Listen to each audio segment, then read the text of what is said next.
الحمد لله وكفى وسلام على عباده الذين اصطفى أما بعد.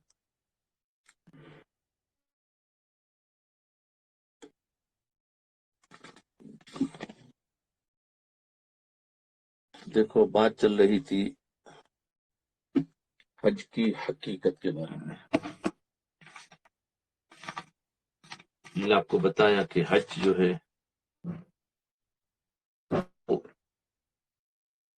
دو منظروں کا نمونہ ہے. ایک نمونہ تو موت کا اور موت کے بعد مرنے کے بعد کے حالات کا، وہ ہمارے سامنے تفصیل سے گزر چکا. دوسرا نمونہ عشق کا ہے.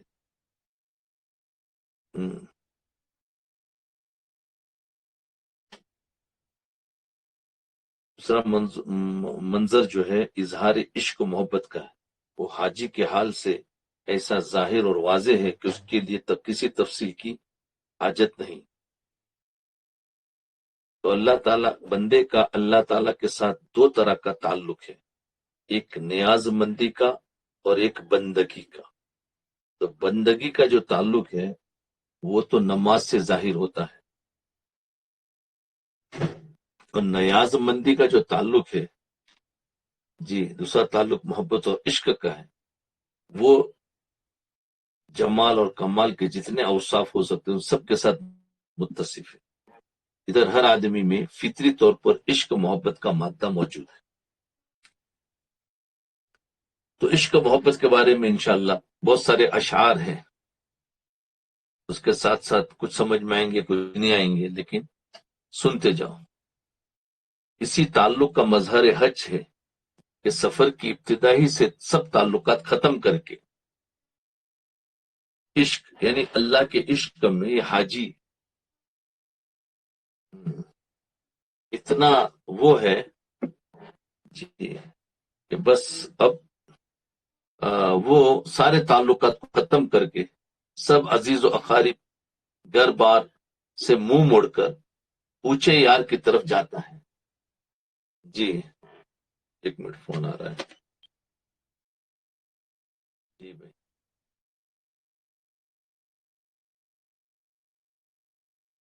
بھائی درس علیہ السلام.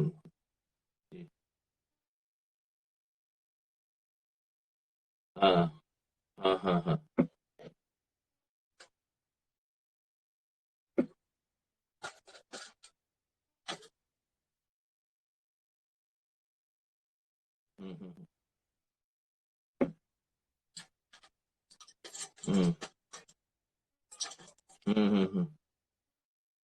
دوسری چیز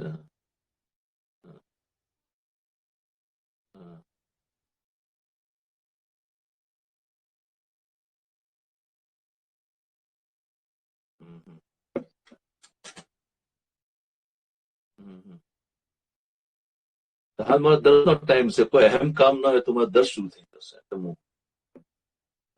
چلو سوات کر ایئرپورٹ سے باہر نکلی جاتی.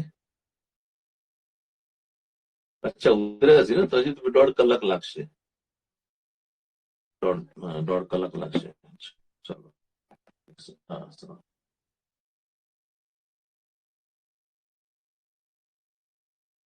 بسم اللہ الرحمن الرحیم. اس تعلق کا مظہر حج ہے. سفر ابتدا ہی سے سب تعلقات کو ختم کر کے سب عزیز و اقارب گھر بار سے منہ موڑ کر اونچے یار کی طرف جاتا ہے اور جنگل اور گلی کوچوں میں مارے مارے پھرتا ہے. یہی دو چیزیں عاشقوں کا کام. کیا کرتا ہے؟ دنیا کا جو عاشق ہوتا ہے وہ بھی محبوب کی گلی گلی میں گھومتا رہتا ہے محبوب کی تلاش میں، اور جو اللہ کا عاشق ہوتا ہے وہ بھی گھومتا رہتا ہے. یہ سب اللہ کے عاشق ہے. نیا رنگ لائی میری بے کسی، چھٹا دیس جنگل کی دھن ہو گئی. چمن سے مجھے شوق صحرا ہوا، نئے رنگ کا مجھ کو سودا ہوا. حسرت و یاس تمنا تمہیں وحشت کی قسم، بھیڑ چھوڑو مجھے جنگل کو نکل جانے دو.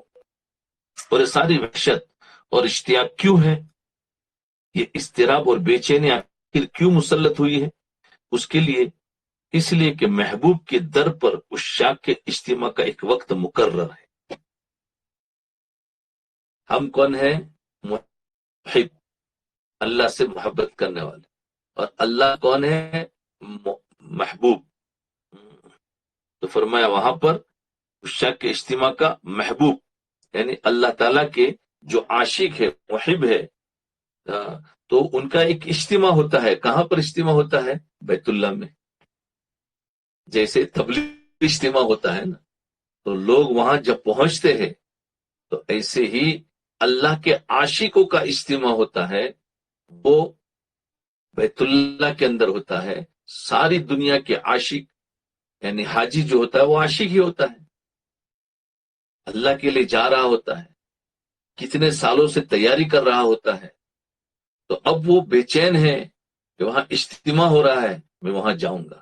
تو ایک اجتماع تو تبلیغی کا ہوتا ہے جہاں لوگ جاتے ہیں اور وہاں سے وہ دین سیکھتے ہیں، اور ایک اجتماع اللہ سے تعلق جوڑنے کا ہوتا ہے، وہ حاجی کے لیے ہوتا ہے۔ تو حاجی بے چین ہو کر نکلتا ہے اس اجتماع کے لیے، اس لیے کہ محبوب کے در پر عشاق کے اجتماع کا ایک وقت مقرر ہے اور قریب آ گیا ہے۔ اجازت ہو تو آ کر میں بھی شامل ان میں ہو جاؤں، سنا ہے کل تیرے در پر ہجوم عاشقہ ہوگا۔ جی، یعنی محبوب آوارگی کے نظارہ دیکھنا چاہتا ہے۔ محبوب یعنی اللہ تعالیٰ ہے، وہ ہماری آوارگی یعنی کپڑے بدن پر نہیں ہے، دو چادر ہے، بال پراگندہ ہے، میلے کچیلے چہرے ہے، اور وہ پراگندی اللہ دیکھنا چاہتا ہے، اللہ کو اسی میں مزہ ہے۔ حج کے سفر کے اندر اور احرام کے اندر اور اللہ تعالیٰ سے ملاقات کے وقت میں اللہ تعالیٰ فرماتے ہیں نہیں، تمہیں پاک صاف ہو کر پاک تو رہنا ہے، لیکن تمہیں میلے کچلے مجھے پسند ہے۔ یہ ہے ایک عجیب۔ تو اللہ تعالیٰ کو جس وقت میں جو پسند ہے ویسا رہو، اپنے گھروں پر رہو تو فرمایا میلے کچلے مت رہو، غسل کرو، اچھے کپڑے پہنو، اور اللہ کے دربار جب اجتماع میں جاتے ہیں، اس کے حاجی کے اجتماع اللہ کے دربار میں، تو فرمایا احرام کی حالت میں نہ خوشبو لگانا ہے تمہیں اجازت، نہ تمہیں خوشبو کو کھانے کی اجازت ہے، اور نہ تمہیں نہانے دھونے کی اجازت ہے، بلکہ وہی تم دو چادر کے اندر میرے پاس آ جاؤ۔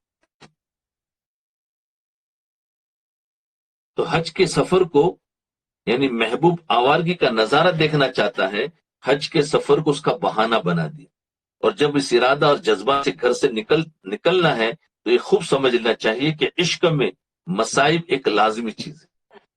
جب انسان عشق کرے گا اللہ سے تو راستے میں اس کو تکلیفیں تو آئے گی۔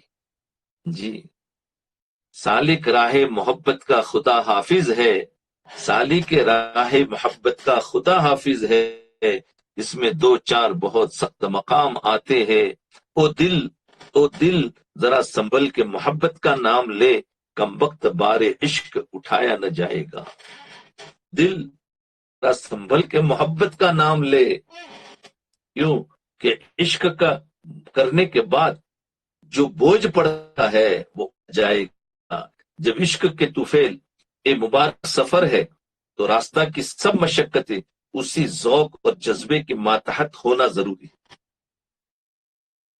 تو اس لیے جو حاجی عاشق بن کے جا رہا ہے اس کو راستے کی کوئی تکلیف ہی نہیں لگے گی، اور جو عاشق نہیں ہے اس کے دل میں وہ جذبہ ہی نہیں ہے، بس بولے میں حج میں جا رہا ہوں، تو اس کو قدم قدم پر جو تکلیف ہے وہ اس کو شکایت لگے گی، شکایت کرے گا، پریشان ہوگا، جھگڑا کرے گا۔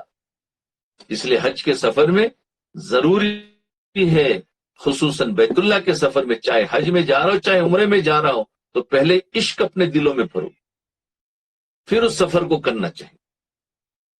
اس لیے حضرت نے بھی عشق کی باتیں لکھی ہیں، جب عشق کے طفیل یہ مبارک سفر ہے تو راستے کی سب مشقتیں اسی ذوق اور جذبے کے ماتحت ہونا ضروری ہے، اسی فریفتگی سے ان کو برداشت کرنا چاہیے۔ مصائب حاد سے آفت علم ذلت قضا تربت دکھاتی جائے جو ان کی جوانی دیکھتے جاؤ، درد و غم رنج و علم فکر و قلق خوف و ہراس، یہ سارا اس سفر میں ہوگا۔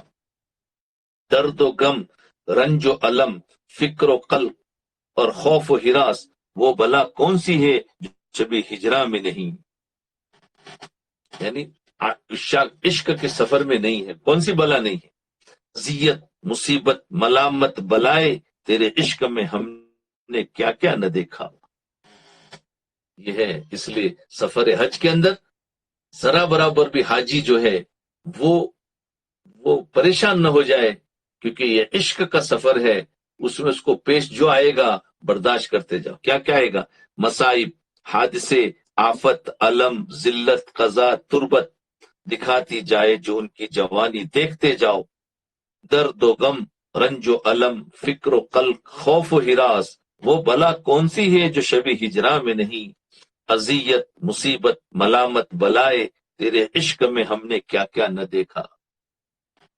تو الفت میں برابر ہے جفا ہو کہ وفا ہو، ہر چیز میں لذت ہے اگر دل میں مزہ ہو. سبحان اللہ. الفت میں برابر ہے جفا ہو کہ وفا ہو، یعنی یعنی اللہ تعالی ہم سے خوش ہو یا ناراض ہو، ہمیں اس کی کچھ نہیں، ہمیں اپنے دل کے اندر بس ایک محبت ہونی چاہیے. ہر چیز میں لذت ہے اگر دل میں مزہ ہو. اس کے بعد احرام بھی اس عاشقانہ رنگ کا پورا مظہر ہے.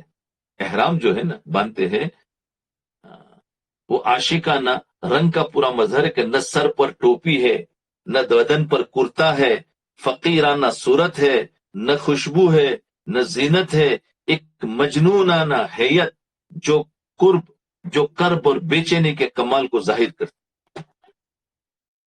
احرام پہننے کے بعد انسان کے پاس کون سی خوبصورت ہے؟ کچھ بھی نہیں ہے، فقیرانہ صورت بن جاتا ہے. عجیب، عاشقانہ رنگ یہیں سے ظاہر ہو جاتا. پورا مظہر ہے کہ نہ سر پر ٹوپی ہے، کیونکہ حاجی کو سر پر ٹوپی رکھنا منع ہے، نہ بدن پر کرتا ہے، کرتا پہننا بھی منع ہے. یہ احرام حرام ہو جاتا ہے احرام کی نیت کرنے کے بعد. نہ بدن پر کرتا، فقیرانہ صورت ہے، نہ خوشبو لگانا بھی منع، نہ زینت، ایک مجنونانہ حیت جو کرب و بے چینی کے کمال کو ظاہر کر. خوشی سے اپنی رسوائی گوارا ہو نہیں سکتی، غریبہ پھاڑتا ہے تنگ جب دیوانہ آتا ہے. خوشی سے اپنی رسوائی گوارا ہو نہیں سکتی، غریبہ پھاڑتا ہے گریبان پھاڑتا ہے تنگ جب دیوانہ آتا ہے. چشم تر خاک بسر چاک گریبا دازار دلزار، چشم تر خاک بسر چاک گریبا دلزار، عشق کا ہم نے یہ دنیا میں نتیجہ دیکھا ہے. جب عاشق ہوگا تو اس کے روتا ہوا ہوگا. چشم تر خاک بسر یعنی مٹی میں آلودہ، دھول اڑتی ہے، نانے کی اجازت نہیں ہے. بسر خاک بسر چاک گریبا، یعنی یہاں تو کوئی گریبان لگا ہی نہیں ہے، چادر ہے ایک اتر جاتی ہے. اور دلزار، اور دل روتا ہوا، عشق کا ہم نے دنیا میں نتیجہ دیکھا. نہ رکھ لباس کا الجھاؤ تن پہ دست جنوں، یعنی تو اب لباس مت پہن، کیا کیا ہے چاک گریبا تو پھاڑ دامن بھی. اصل یہ تھا کہ گھر سے نکلتے ہی یہ حالت شروع ہو جاتی، گھر سے نکلتے ہی عاشق یہ حالت شروع ہو جاتی. اسی وجہ سے بعض علماء کے نزدیک گھر ہی سے احرام باندھ کر جانا افضل ہے، مگر چونکہ احرام کے بعد بہت سی چیزیں ناجائز ہو جاتی ہے اور اس قسم کے لباس کا تحمل بھی بعض ناز پروردہ لوگوں کو مشکل ہو جاتا ہے، اس لیے اللہ کی رحمت نے اس کی اجازت دے دی کہ شروع سے احرام نہ باندھا جائے، کہ اس میں مشقت ہوگی. البتہ جب کوئی یار کے قریب پہنچے، کوئی یار یعنی اللہ تعالیٰ کے دربار کے قریب پہنچے، یعنی جو ہماری میقات ہے، یعنی جدہ سے پہلے ہوائی جہاز میں ہو تو میقات آتی ہے، تو کوئی یار کا قریب پہنچ گیا تو فرمایا جب اس آخری جو احرام باندھنے کی جو نیت کرنے کی ہے اس کی حدود کیا ہے، وہ یلملم یعنی جو بارڈر ہے میقات کہتے ہیں. تو فرمایا کوئی یار کے قریب پہنچے تو اس کا اہتمام ضروری ہے کہ اس کے کوچے میں اسی حال سے داخل ہونا ہے. اس کے کوچے میں یعنی اللہ تعالیٰ کے دربار میں، اور وہ اللہ کے دربار کی جو حدود شروع ہو جاتی ہے کہ یہاں سے تم اپنے کپڑے اتار کر اور اس طریقے سے آؤ، تو فرمایا ہاں داخل ہونا ضروری ہے کہ سر پر بال بکھرے ہوئے ہو، لباس میں مجنونانہ حیت ہو، میلے کچیلے حال ہو، خود رفتہ عاشقوں کی صورت ہو، اسی کو حضور اقدس صلی اللہ علیہ وسلم نے اپنے پاک ارشاد میں فرمایا، الحاج الشعث تفلو تفلو، حاجی بکھرے ہوئے بالوں والا میلا کچیلا ہوتا ہے، یعنی ایک راستے میں کچھ گرد و غبار بھی بے تابی اور شوق میں بدن پر پڑا ہوا ہے، اسی حالت کا شان و خود بھی فخر کے طور پر فرشتوں سے ظاہر فرماتے ہیں، انظروا الی زواری بیتی قد جاؤنی شعثا غبرا، میرے گھر کے مشتاقوں کو دیکھو کہ میری طرف بکھرے ہوئے بالوں والے اور گرد و غبار کی حالت میں آئے ہو،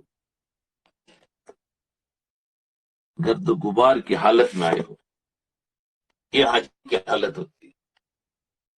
اپنے دیوانوں کی فریاد سے خوش ہوتے ہیں، بس دیوار کھڑے سنتے ہیں شیون ان کا، اپنے دیوانوں کی فریاد سے خوش ہوتے ہیں، یعنی جب حاجی جاتا ہے تو حاجی تو دیوانہ ہے نا، اللہ تعالیٰ کا دیوانہ بن کے جا رہا ہے، تو ظاہر بات ہے وہ اللہ کو پکارتا ہے، کہیں تو بیت اللہ کو دیکھ کر سیدھا پکارتا ہے کہ اللہ دعا مانگتا ہے، تو وہی کہتے لے اپنے دیوانوں کی فریاد سے خوش ہوتے ہیں، اللہ تعالیٰ خوش ہوتے ہیں، بس دیوار کھڑے سنتے ہیں شیون ان کا، یعنی ان کی آوازوں کو اللہ تعالیٰ سن رہے، نالے کرتا جو میں پھرتا ہوں تو خوش ہوتے ہیں، عشق واہ اس پر ہے کہ شہرت میری خسو ہو جائے۔ تو یہ ہے کہ انسان جو عاشق ہوتا ہے ہر جگہ پر بیچارہ نالے کرتا ہے، فریاد کرتا ہے اللہ، کیونکہ حاجی جب بیت اللہ کو دیکھتا ہے اور حرم میں پہنچ جاتا ہے تو ہر وقت بیچارہ اس کو یہ سمجھ میں نہیں آتی میں کیا کروں کیا مانگوں، مارا مارا پھرتا رہتا، اور ظاہر ہے کہ جب جنگل اور پہاڑوں کی خاک چھانتا ہوا، جنگل اور پہاڑ، کیونکہ جب انسان ابھی تو ہوائی جہاز کے سفر آ گئے تو اوپر سب نکل جاتے ہیں، لیکن نیچے تو جنگل اور پہاڑ سب آئے، پہلے انسانوں کو بسوں میں جانا پڑتا اور پانی کے جہازوں میں جانا پڑتا، تو فرمایا بس جنگلوں اور پہاڑوں کو خاک چھانتا ہوا، روتا پٹتا ہوا جب پہنچتا ہے تو یہ چیزیں ضرور ہوگی، اور جتنے اثرات اس کے زیادہ ہوں گے اتنا ہی شوق اور بے تابی کا اظہار ہوگا۔ چھانے ہیں پائے محبت سے بیاباں کیا کیا، پر تلووں سے ہوئے خارے مغیلہ کیا کیا، وحشی نے تیرے خاک اڑائی یہاں تلک، ملتا نہیں زمیں کا پتہ آسماں تلک۔ اسی حالت میں مستانہ لبیک اللہم لبیک لبیک لا شریک لک لبیک، پڑھو سب ساتھ میں، لبیک اللہم لبیک لبیک لا شریک لک لبیک، ان الحمد والنعمت لک والملک لا شریک لک، لبیک اللہم لبیک لبیک لا شریک لک لبیک، ان الحمد والنعمت لک والملک لا شریک لک، لبیک اللہم لبیک لبیک لا شریک لک لبیک، ان الحمد والنعمت لک والملک لا شریک لک۔ تو حاجی جو ہے احرام پہننے کے بعد لبیک کو کثرت سے پڑھے گا، اس لیے یاد کرا رہا ہوں کہ جو بھی جب بھی جائے گا تو ابھی سے لبیک کو سیکھ لے، تو فرمایا اسی حالت میں وہ مستانہ وار لبیک پڑھتا ہوا کہ میں حاضر ہوں یا اللہ میں حاضر ہوں، تیرا کوئی شریک نہیں، میں حاضر ہوں کا نعرہ لگاتا ہوا، روتا اور چلاتا ہوا، نالہ و فریاد کرتا ہوا پہنچتا، اسی کی طرف حضور اقدس صلی اللہ علیہ وسلم نے اپنے پاک ارشاد الحج العج والسج میں ارشاد فرمایا کہ حج کا کمال خوب چلانا اور قربانی کا خون بہانا، یعنی لبیک خوب پڑھنا ہے، لبیک کو تھوڑا سا آواز سے مرد پڑھیں گے، تو فرمایا چلانا یعنی آواز سے پڑھنا، اور قربانی کا حج کیا ہے العج، قربانی کا خون بہانا، اور بہت سی حدیث میں وارد ہے کہ لبیک آواز سے پڑھنے کی ترغیب ہے۔ ایک حدیث میں حضور صلی اللہ علیہ وسلم کا ارشاد ہے کہ حضرت جبرائیل اسلام نے اس سے کہا کہ اپنے ساتھیوں کو اس کا حکم کرو کہ لبیک پکار کر کہے، اور ظاہر بات ہے کہ نالو فریاد کے ساتھ چلانا عشق کی جان ہے، عشق تو جب ہی ہوگا، خاموشی دل کے اندر پڑ رہا ہے، ارے مستانہ وار جانا ہے،